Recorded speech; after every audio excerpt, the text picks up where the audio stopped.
jenny jenny प्रेम केलं या jenny jenny बघा कसं डवचलं बघा की आमच्या मुलगीतांना पाकरा आजाद केलं मी तुला पाकरा आजाद केलं मी तुला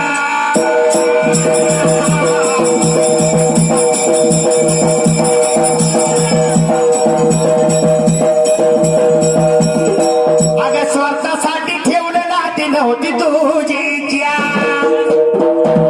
जेनं गाणं म्हटलंय त्याला काही रेकॉर्डिंग ऐकवा अरे स्वार्थासाठी ठेवलं नातं नव्हती तुझी इच्छा तुझ्या नवीन संसाराला देतो मी शुभेच्छा याला वाटतंय मामापेक्षा मी लई चढ आहे गाणं या बाबतीत माझा नाद तू कशाला करतोय माझा अरे स्वार्थासाठी ठेवलं नातं नव्हती तुझी इच्छा तुझ्या नवीन संसाराला देतो मी शुभेच्छा म्हणून